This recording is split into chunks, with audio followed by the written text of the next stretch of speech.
guys, welcome back to Irish Footy Vlogs. Welcome back to another Premier Division review show. Delighted to welcome Luke McQuillan onto the show and JP. Guys, you well? How are you, lads? How are you? Not too bad. No, I'm doing well. I said we'd start off with Sligo and Shelbourne. Finished Sligo Rovers 3, Shelbourne 1 at the Showgrounds, and a lot of serious controversy, guys, in this game. First of all, great 3 points for Sligo. Mata, Keane with 2 goals. McManus for Shelbourne. Before we get into the controversy, though, 2 of Sligo's goals were absolutely fantastic. I thought brilliant counter-attacking football, particularly Keane, where he chips Clark. Absolutely brilliant movement. And Sligo are capable of doing that, actually. It's something that they're probably one of the best teams at doing that. When they're playing well, they can really hit you on the counter and put away chances like that. JP, what did you think of Sligo's goals, I suppose, first of all, before we get into the nitty-gritty? I was really impressed with the first 2, like especially the first one. Yeah. The way Fitzgerald just won the ball deep in his own half and just sprinted away with it, and that's probably we didn't see enough of at Derry last year. But you could see that the talent was definitely there with him. But the finish from Max Mata was brilliant. But I like the second goal more just because of the play on the edge of the box. The 1-2s and then the ball and the Keenan, he just dinked it over the keeper. It was brilliant, and it was just, as you say, like Sligo can do that when they're on song. And I have to admit, I got this one horribly wrong because I thought Shelbourne would win this game, and after 5 minutes, I was thinking I was going to be right. But fair play to Sligo, they took the early setback and on the chin, and they got up and they went and they put it in the knockout blows. But a good 3 points for Sligo because it keeps them on the coattails of the top 4, and it's what they really needed, like, because with the top 4 all winning on Friday night. Yeah, to be fair, I went for a draw as well, and some Shelbourne fans will be looking at this, Luke, they'll be thinking that they should have got something out of the game because there was a lot of controversial decisions here. First of all, we had a Jack Moylan strike that was looked like it was cleared off the line. Was it? We don't know. Look, to be fair, we can't tell. It's very difficult. It might have been over. We don't know. You just can't tell. But you can see if you're from Shelbourne, you're thinking, oh, that could have been a goal. But we had the 2, I suppose, offsides, one on 82 minutes and one on 85 minutes. The one where Sean Boyd looks like he's blocking the keeper, but then at the same time, you could argue he's actually jumped out of the way, and McGinty, I suppose, didn't handle it very well. It's a difficult one for me. First of all, what do you think of that one decision first? Do you think that was the right call by the officials to give that as an offside? Yeah. Yeah, I don't know. JP's jumping in with the No, this is Jack Moylan's one, the first one you were on about, yeah. This is the one where Boyd is kind of obstructing the keeper, but I'm playing devil's advocate as well. I'm saying where, he kind of could have jumped out. Did he jump out of the way as such in time? Is he obstructing the keeper in reality? I don't know. I think the keeper has to do better, to be quite honest, which is I don't think really that Sean Boyd is obstructing him. I think he's tried to get out of the way as best as possible. You know what I mean? It's a really tough decision, though. It really is at that, like to call that. Even like to be fair, it's a tough one to call straight away. You know what I mean? With a naked eye, that type of way. But looking at it again, I actually don't think he is obstructing the keeper, and I do think that McGinty has to do better. And I actually think that should have been a goal given. So I don't really think he was obstructing him. It is a tough decision, though, really, and I feel sorry for the people who have to make these type of decisions. But it is tough. Like, it's not even about he's obstructing. He's on the eye line of the goalkeeper, and yeah, you can say McGinty's got to do better, but he does move his leg out of the road. But does that move then, by him moving his leg, does that put the goalkeeper off? That's what you have to ask. Like, he might not, if he's in the eye line of the goalkeeper, he might not be in the eye line of the keeper, but he knows he has to get out of the road because he's offside, and by moving his leg, has that impacted the goalkeeper? That for me is the reason why I think it should be given offside, because I think he is, from what I've seen, I think he is on the eye line of the goalkeeper. And if he's not in the eye line, I think his movement of trying to get out of the road has actually impacted the goalkeeper. And for me, that was the right call. It's one of them, JP, though, where next week that could be given, though, isn't it? To be fair. Yeah, exactly. We had one similar disallowed in the Brandywell against Shelbourne. Shelbourne had equalised, and we'd went up by our way, and we'd won disallowed because McGonigal was standing on the line, but he jumped out of the road. He didn't touch it. He jumped out of the road, but because he impacted the defender on the line, then it had to be flagged offside. So, it's so like we're given a bit of a pass for that one. I suppose on to the next one, and obviously it's a long ball played forward, and Sean Boyd was brilliantly to knock it down. Jack Moylan runs onto it seemingly from deep and buries it. I'll start with JP for this one. For me, this is 100% offside, personally. Onside or offside, did you say? Onside. I think me myself as well. Like, I think I've watched it more than 10 times, and I just can't quite fathom where the linesman sees the offside. When I watched it, the more I watched it, then I was thinking, has he flagged Boyd for coming back? And then you looked at it, no, because he stood right beside, in front of the defenders. And then you look at a final replay, and then you see that Moylan is deeper into the box than what he appears to be. But at that stage, the camera is so zoomed in that you can't then see where the defenders are. You know what I mean? So, look, only the linesman will know, basically, is why it was given and who it was given against. And for me, I think it was the wrong decision. Where do you stand on that one, Luke?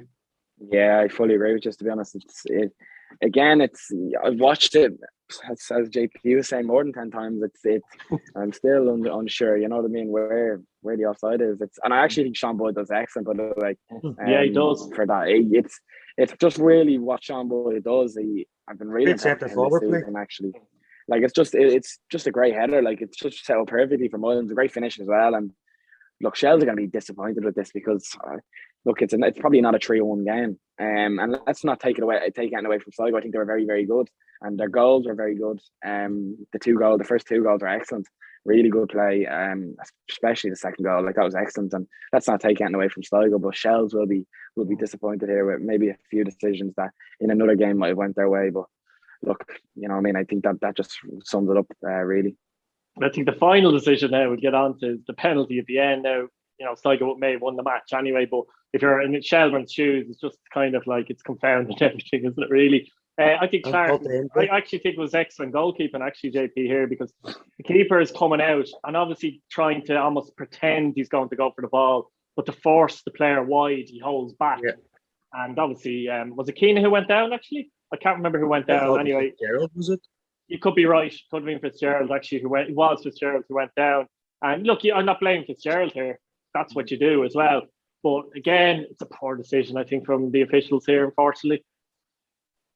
I don't think it was a penalty. I think you'd be given penalties every week or every time a keeper goes to the ground in the box if you're going to give that as a penalty. I think Clark actually, JP, does that like on purpose. He's no intention of going for the man or the ball even. He's using his experience. He's using his experience to move force the man wide. And or is it a case of that he's giving a referee a decision by going to the ground at the same time? But for me, I think he has to do that there, doesn't he? He does. It's good goalkeeping. I think it's good goalkeeping. He's using his head. He's using his experience.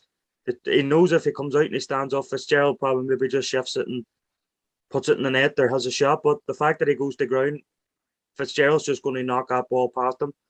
And for me, I think it's just threw himself over the top of the goalkeeper and the referee's bought it.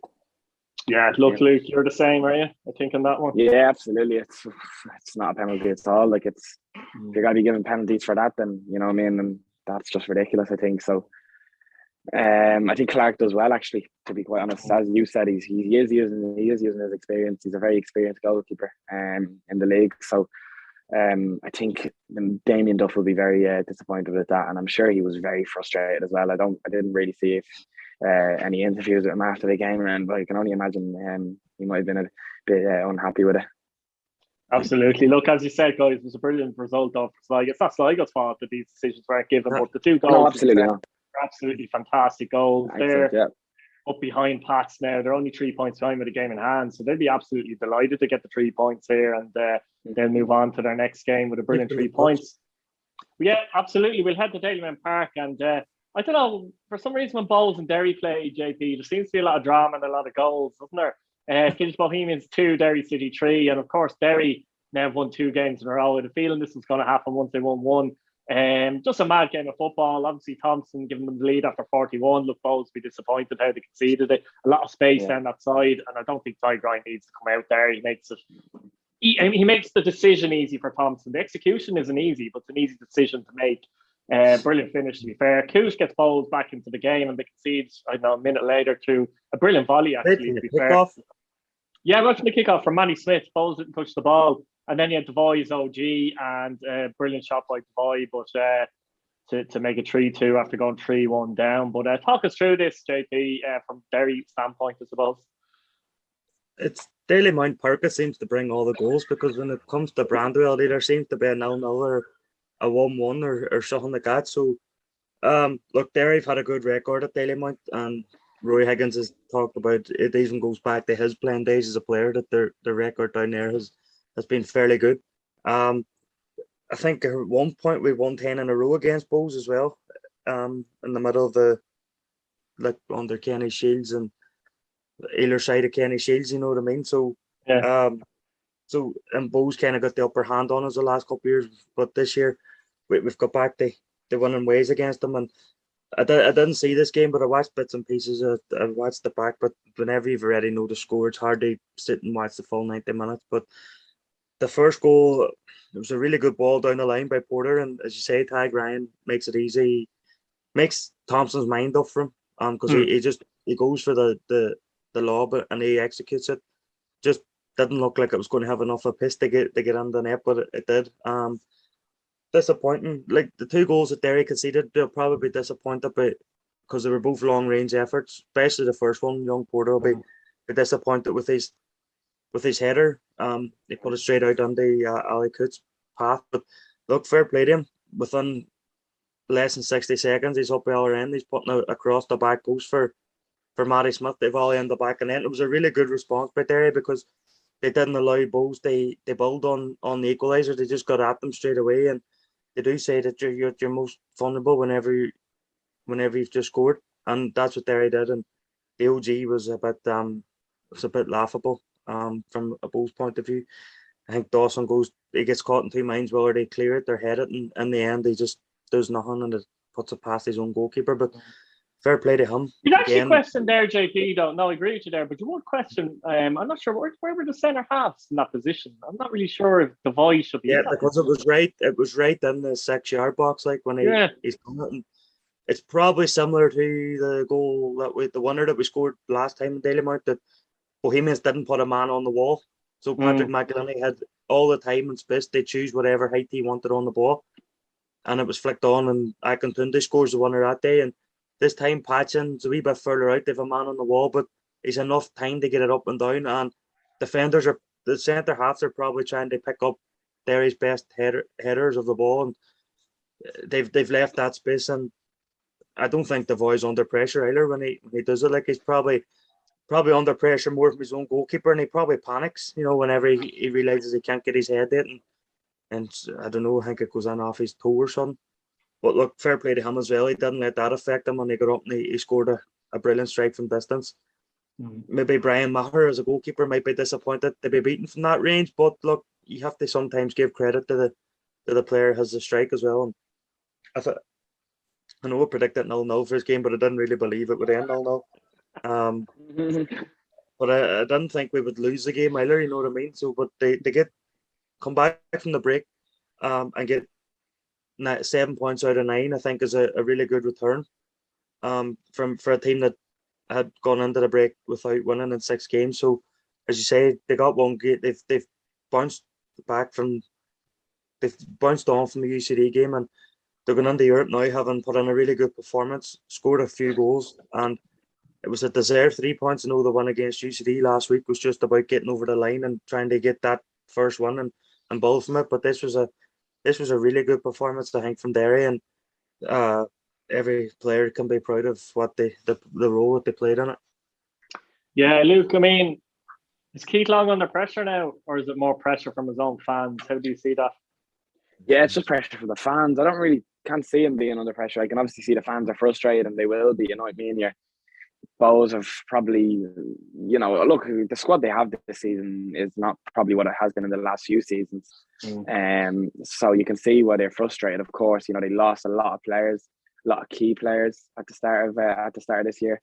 So look, they'll be disappointed with the way things are going at the minute, and you see different things been thrown around about Keelan under pressure and all, and will he be under pressure from the fans? Yes, to deliver results, but I find the thing is, all he'll need is a few results to go his way, and all the fans will be back with him. So I wouldn't be panicking if I was Keelan, that type of way.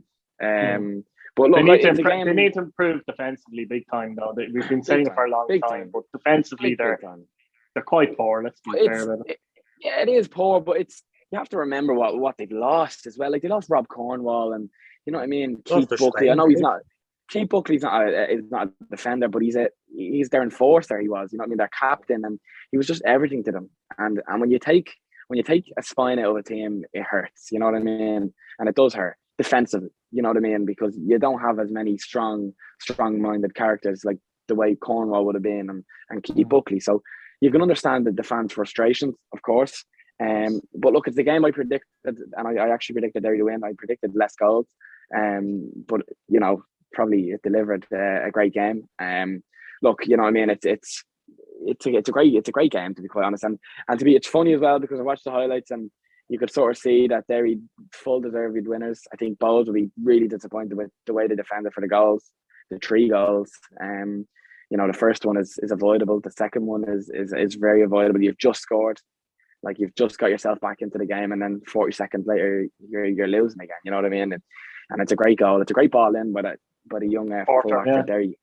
Looks very, very good because it was a great ball as well for the first goal, and then the second goal is excellent. You know what I mean? And I know JP said he had a bit of a mistake for Derry for Bowles' first goal. So look, he's young as well, so he'll learn from that. But he had a great game as well. So fair play to him and fair play to Derry as well, because I said that Derry will push on from this and from winning against UCD last week, because I think they just needed that win, and no matter how it came, and they'll be happy now, and that's 6 points from the last 2 games. So they'll look to keep pushing on, and it doesn't look great for Bowles at the minute, and I don't know, it's a tough one for them, and I can understand the frustration of the fans though.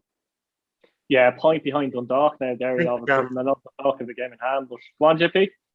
I think one thing that'll please Rory Higgins as well is that he left Brandon Kavanagh and Jamie McGonigal. He had them on the bench probably with Thursday night in mind, and Owen Cole was on the bench, just coming back from injury, and I think that'll please him that he was able to get the one with them 3 on the bench, and he really only put them on late in the game to sort of like freshen things up a wee bit. So I think that'll be a pleasing thing for Rory as well.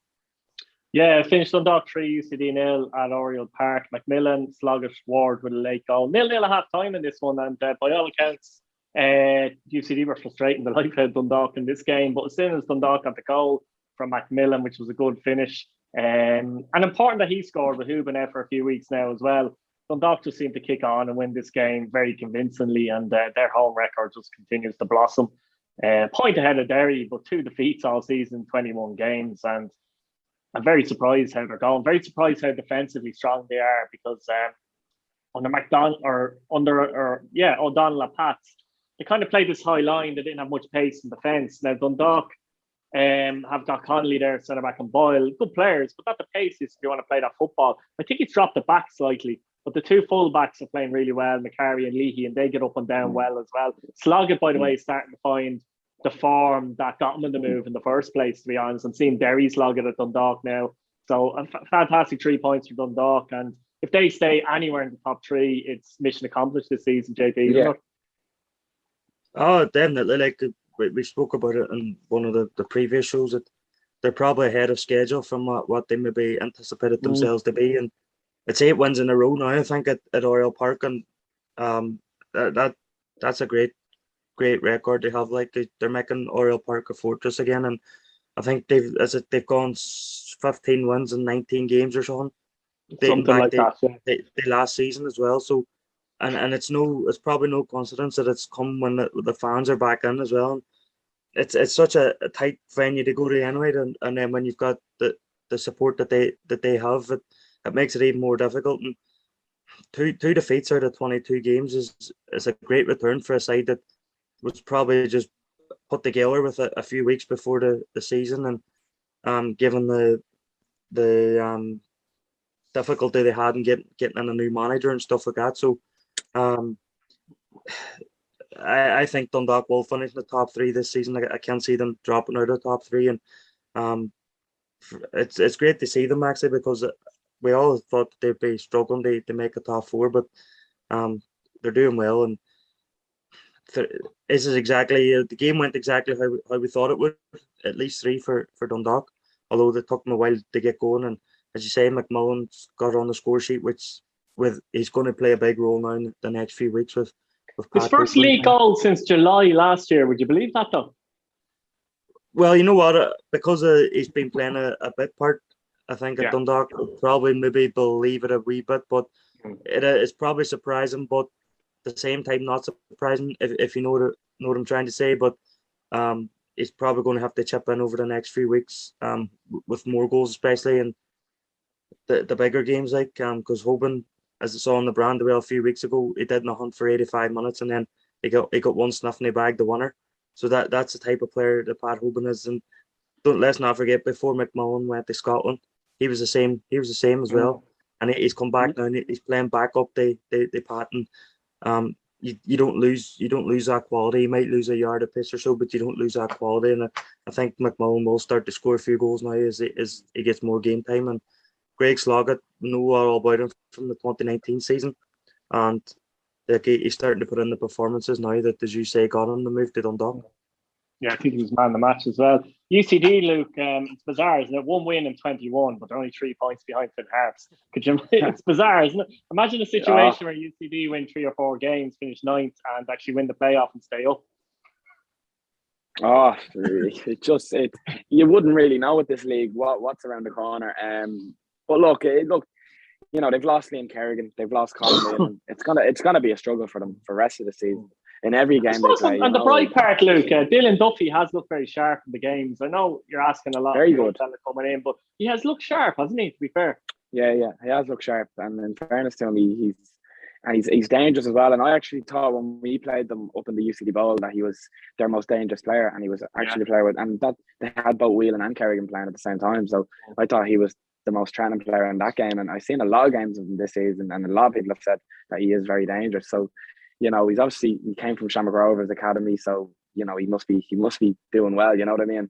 Because you know the players that have come through the Shamrock Rovers Academy in the last few years, and that. So you know he's taken it's a good move to UCD as well. He got as well because you know it gives him an opportunity to play a lot of first team football there when he might not have with Shamrock Rovers.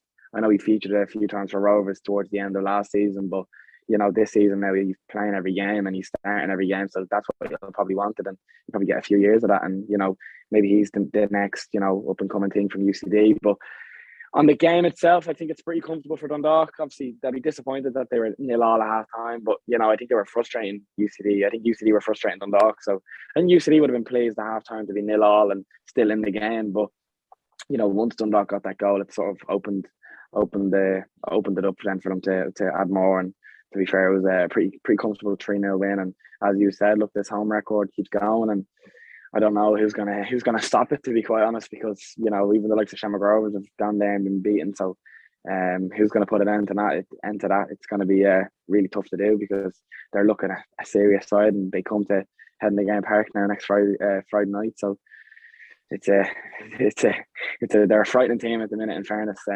So you know, big well done to them, and you know to Stephen O'Donnell as well, is doing a great job up there. So they'll just hope that it just keeps rolling on for them. You know, that stat you just read out will be more frustrating for Finn Harps than it will be for any other team in the league. So it will.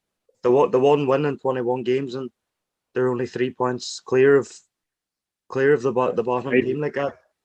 The only thing is for Finn Harps, they've got Shelbourne up soon, and they've only beaten them twice. There's their 3 points. There's their 3 points. So speaking of Finn Harps 0, Shamrock Rovers 1. Rory Gaffney right in 45 minutes with kind of a bizarre goal in my opinion. He picks it up, and like Finn Harps have enough players back. He's about 25-30 yards ish out. Now it's a good strike with his left foot into the corner, but it's like I don't know. Like, Slow someone's got motion to that get went on that. yeah, someone has to get a block. I don't think the commentator had either. I'm not going to lie, but someone has to get a block on that as well. I mean, they're just coming across. What do you call that game? The football game where you. What do you call the game? You know, where you kind of got the table football or something. Yeah. There's an element of that. What is it? It's just table football.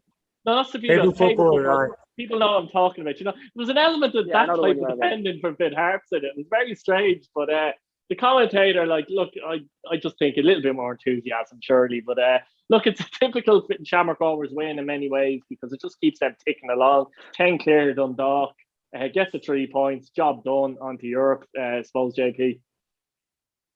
That's what it's going to be from now to the end of the season for Rovers, just about getting the job done, like, because they're going to have ambitions to go as far as they can in Europe. Like, we know that they're guaranteed another game in Europe, even if they lose the Champions League game. So for the next 4 weeks they're going to be occupied with Europe. So whenever they play domestically, they'll just want to get over the line whatever way they do, and take nothing away from Gaffney from the strike. It's good hit from distance. But for me, I thought it went in slow motion. I thought the keeper probably could have got down quicker across the line. Maybe I'm being harsh on him, but I just think I think usually Finn Harps were just trying to settle. They knew probably half time was close, and they were just probably trying to get at half time, and they're probably thinking, let him shoot. There's nowhere to go. Just let him shoot, and the next thing it ends up in the bottom corner. And you go into half time, your team talk changes, and you have to come out and try and play a different way. And against Shamrock Rovers, you can't really do that, like, and because you don't get much of the ball to do that. And whenever you do get the ball, you have to make the most of it. And fair play to Rovers, they keep ticking along, and they're 10 points clear at the top, and I don't think anybody's going to catch them. Yeah, I don't think so, Luke, either. They probably should have doubled their lead. No. Richie Towell missed a great chance as well to make it 2-0. Yeah, great chance. And as we've seen with Finn Harps, if you're 1-0 up in the closing stages, you never know. But Shamrock Rovers are a little bit more, let's say, clever and astute. Exactly, JP, aren't they, Luke?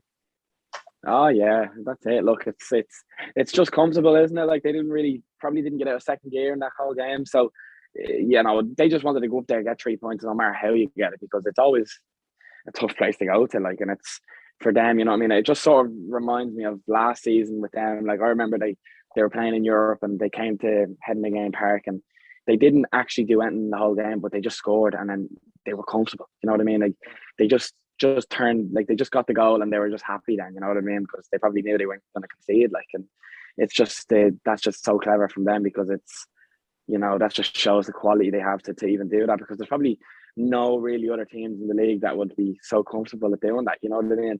Being able to sit back for so long in a game. Like, didn't even say, obviously they don't sit back because Finn Harps didn't really have any chances, but just to, you know, get the 1-0 lead and just control the game then, and, you know, they could have easily have gone on and scored again, but they were just happy to get the win. And look, they'll turn their attentions now to Tuesday night, I think it is it Tuesday night? Against Hibernians in Malta. So look, it's a good opportunity for them now to you know, all you have to do there, like, is win this game, and then they're in the next round of the Champions League, and then I think if you win again, then you're guaranteed at least the Conference League group stages, I think. I don't know what way that works, but, you know, I think every round in the Champions League you go, you have a chance of dropping out down the Europa Conference. So you do, yeah. The next 4-6 weeks they could be playing in Europe, so. Exactly, so it's a good opportunity for them now, you know. I mean, in the next I think they need that, though. I think that's one thing that Stephen Bradley would really target as well. The fact they've got that gap in the league. I think they've been saving Jack Byrne for it as well, if I'm honest with you. I think they've been keeping him in Cotton Wool and a few others. But they need to kick on a little bit in Europe, I think. Quality they have. They don't, like, you can see even against Pats that night, they didn't have Byrne, Burke, or Mandrew. You know what I mean? And it was comfortable, and it was like same again in Finn Park, like, you know, and that just shows the quality and depth they have, like, everywhere, all over the pitch. You've got a player who'll be able to step in and do a job and to a high standard. You know what I mean? And look, it's a great win for them, and they'll just turn their attentions to Tuesday now, and, you know, I'm sure it'll be a packed Tallaght Stadium, and the crowd will be right behind them. And it's a great opportunity for them now to go on and see what they can do in Europe. So look forward to seeing how they do, and obviously wish them the best of luck in that. Yeah, finally, Richmond Park, Luke, unlike this one, finished St. Patrick's Day 3, Drogheda United 0, Billy King 41, Owen Doyle 86, Mark Doyle on 90. You definitely won't like that one. Yeah, look, I thought Pats played really well in this game, to be honest, guys. I think it was probably their best performance of the season, even better than the one saying head of the game. They played really well. That first half, they were excellent. They created so many chances, like they really did. I don't know how it was 0-0 up to 41. Billy King had a great chance. He had another opportunity. Owen Doyle had an opportunity. Adam O'Reilly, Jack Scott had one cleared off the line, and there were one or two others in the game as well. From Finn Harps' perspective, or Finn Harps, you hear me? I was thinking Adam Foley because of Finn Harps. Adam Foley did have an opportunity for them, and I made a save, but it was kind of a handy enough effort, tame enough effort. I think you've seen that in the highlights, Luke. Second half, to be fair to Drogheda, they started well first, I'd say 15, 20 minutes. They had a lot of the ball. You could see a bit of nerves of Pat's play, but they didn't really create anything. There's one chance that Evan Weir had a header, actually, and Anang made a save. Joe Redmond then went on to clip the post and it went wide. Billy King had another chance. And then the last few minutes, I suppose Pat's got what they deserved, if I'm honest with you. Like, it was 1-0 with a few minutes to go, but they deserved those goals in the end. One of them was a little controversial, maybe. In my view, I think Tunde overpowers Massey. I would like to get Luke's opinion about this in a minute. It'd be interesting, but I think he does. I think he overpowers Massey, and Massey's more hoping for a free kick. And Tunde does well to pick out Owen Doyle, and then Kyle Robinson with a brilliant cross, and kind of a typical Mark Doyle goal where he scores and you're not expecting him to score type thing at the back post. It was a good finish, but you only got to see the highlights really, Luke. But what was your general thought? And I'd say Drogheda, to be honest, be disappointed with the performance on the night, and that ends obviously their 5-game run without losing really. Yeah, it's disappointing because I don't really think Drogheda played well in this game. Just going off the highlights, it doesn't look like. I think Pats were very comfortable.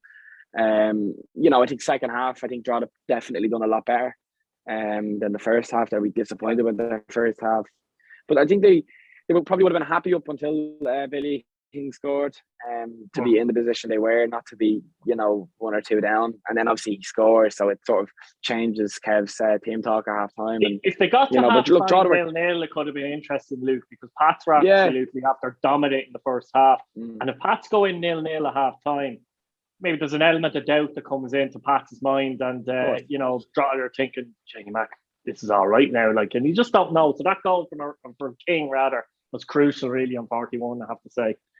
Yeah, it was. But I was going into this game and I've seen the team, and I thought it was a good opportunity for Drogheda. I think it was the first time we've seen Brennan, Markey, Williams, and Foley all start together. You know what I mean? Which is great to see, of course, because they're going to be so key for us for the rest of the season. And so it's disappointing that we didn't create an awful lot in the game. So Luke, the Evan Weir header, I suppose, really was their best chance of the game. If we're honest about it.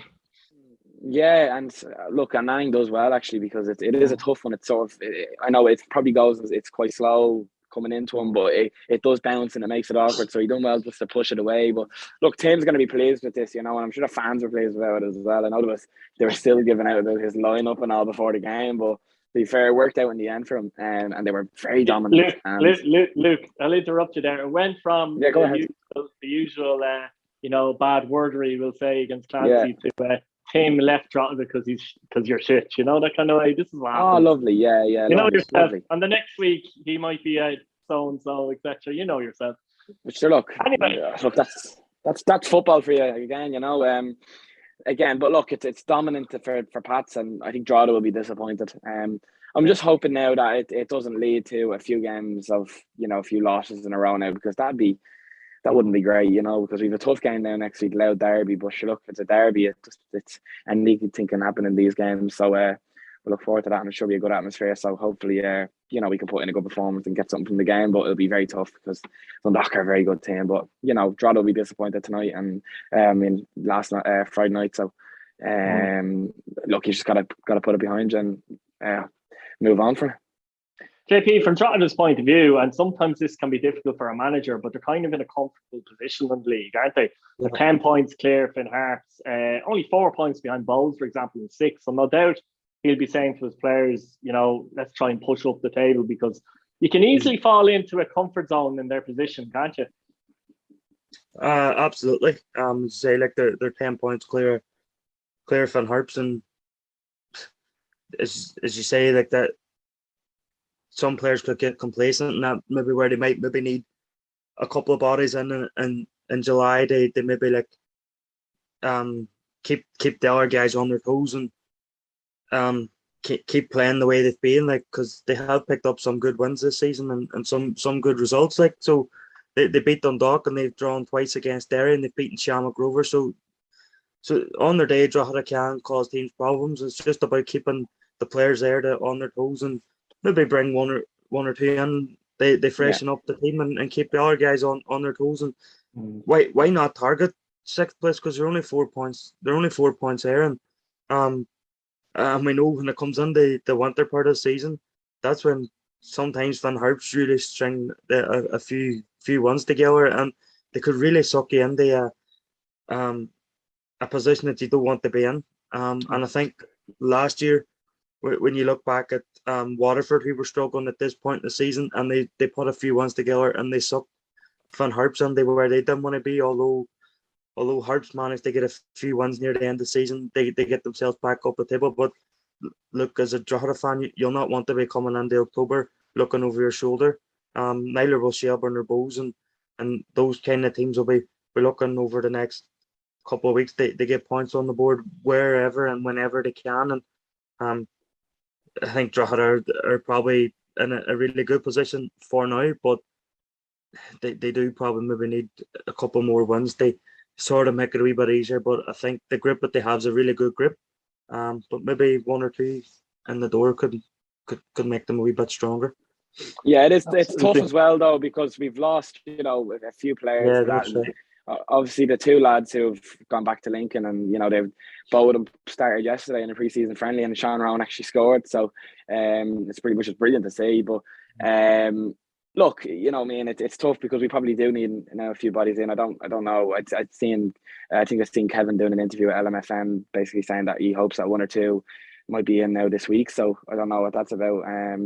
And then obviously Darren Nugent has extended his stay until the end of the season, which is very key for us, because I think Darren Nugent's been one of our best players this season, and he's been fantastic. So to keep him on, and I think Shamrock Rovers have been happy with how it's going, so that's very good as well. So look, maybe a few bodies in the next few weeks will help us out and shoot us back up the table, hopefully.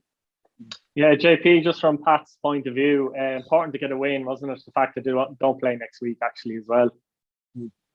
I was going after the last two results. I probably expected the result Monday night, but especially after the result last Friday night in Flynn Park, and the way that they lost the 3 points in that game. And if there was one manager in the whole, like I know earlier when we were discussing Bowes, we discussed whether Keith Long was under pressure, and it was probably under pressure from the fans. And you could probably say the same thing about Tim Clancy, but whenever you look at the league table, I don't think there's any manager in the league that should be under pressure, to be honest with you, because I think where everybody is probably where you're in and around where you'd expect them to be or expect them to finish. But Tim Clancy, he was a manager that needed this result, and he's got it, and it's a 3-0, it's a clean sheet. Owen Doyle, we know some people said he's been a wee bit lackluster, a lackluster signing, but he's still got 9 goals this season. He's only one off the lead. And to be fair though, with Owen Doyle, in fairness, Clancy did say that he feels he should have more goals himself. So you know what I mean. It's a fair thing to say, I think. To be fair. Oh yeah, but absolutely. I also, sorry to interrupt, I don't think he'll have to be told that as well. You know what I mean? He's experienced enough. I'm sure he wants more goals. You know what I mean? Yeah. And like it's a good result for Pats, because as you say, they've no game this week, and they've already played their game from week 19 or something, was it, the international break week. So to get that win on their belt keeps them 3 points between themselves and Sligo, who now have a game in hand on them. And it's and like Mark Doyle he got us on the score sheet as well. So he had a good game, actually. He had a really good game, Mark Doyle. If one thing our Pats are doing with their goals is that they're not relying on one man, which is really good, that they're sharing the goals around the team. And I think it'll continue. Every team will hit a point in the season where you think they're going to be under pressure to get wins, and for some reason, St. Pat's seem to be every couple of weeks. They get a good result, and then a couple of weeks later, then they get a bad result, and Clancy's under pressure it's again. a complete disaster if they lose a game.